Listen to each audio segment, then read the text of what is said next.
I think that there is, and there will inevitably be, a kind of compromise for the Republican Party, because Donald Trump accelerated a trend in the Republican Party that had already begun with the rise of the Tea Party towards representation of blue-collar concerns. The things that Romney stood for, which were there was a kind of dignity and a belief in the proper processes of politics, constitutional processes, will become more assertive within the Republican Party. And I think that its future is there will be more populism.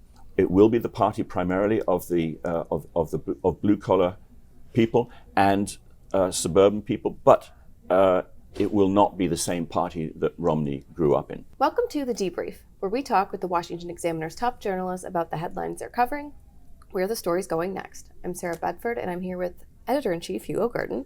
And Hugo, in your column this week, you talked about Senator Mitt Romney, who's not going to be running for a second term in the Senate. He gave an effective exit interview to The Atlantic, and in it, he said something that you picked up on about some in his party not believing in the Constitution.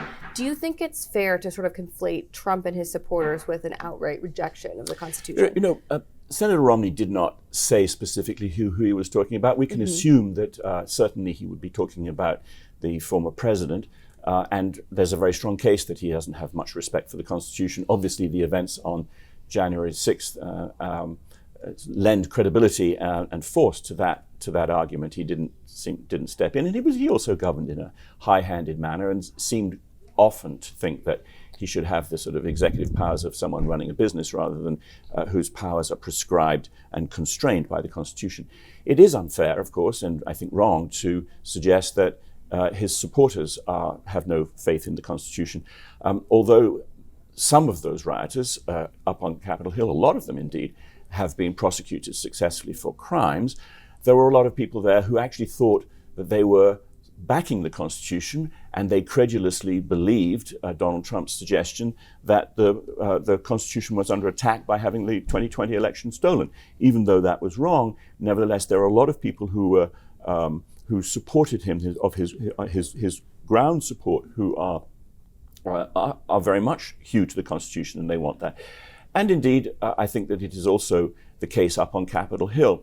One of the things that was pointed out is Mitch McConnell had said that sometimes Mitt Romney was saying things which other people dared not say, who were up on, or could not say, up on Capitol Hill. A lot of people up on Capitol Hill, a lot of Republicans would like to move beyond Trump. It isn't a lack of faith in the Constitution or a disbelief in the Constitution. It's that prompts Republicans not to confront Trump. They don't want to alienate his base. They want his support. In your column, you also cite some sort of recent examples of liberals making the argument that the Constitution is actually an obstacle to democracy. What are they basing that off of? Well, Democrats and the left have been beating the drum louder and louder against the Electoral College, for example. They would like the president to be picked simply on a proportion of the popular vote. They point out that in, I think it's 7 of the last 8 elections, Democrats have won the presidential popular vote, but Republicans have taken the presidency on 3 of those 8 occasions.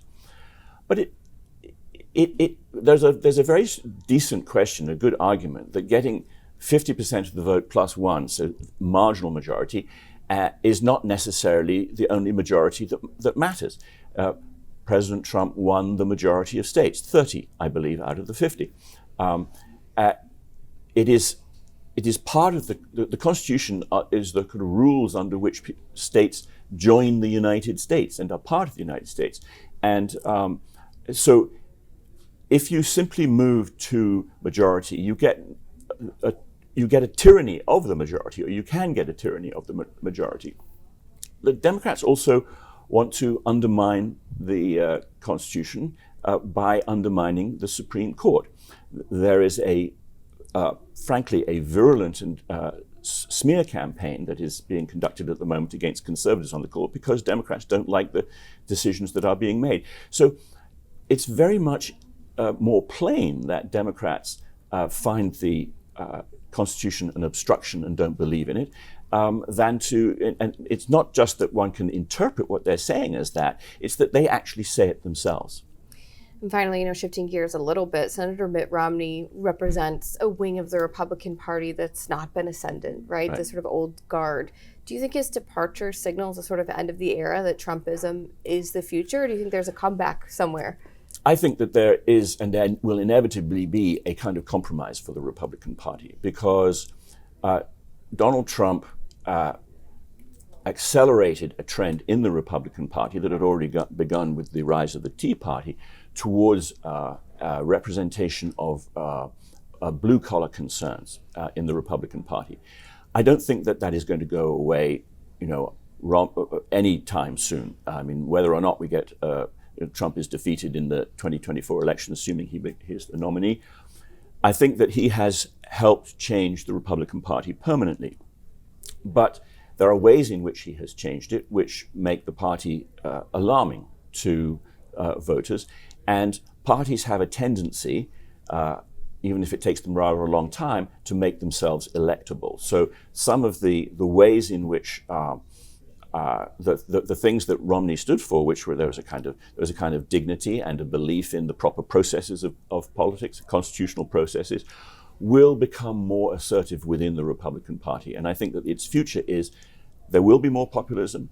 It will be the party primarily of blue collar people and suburban people, but it will not be the same party that Romney grew up in. Well, Hugo, thank you so much for being here today. You can get more writing from Hugo and the rest of the commentary team at washingtonexaminer.com.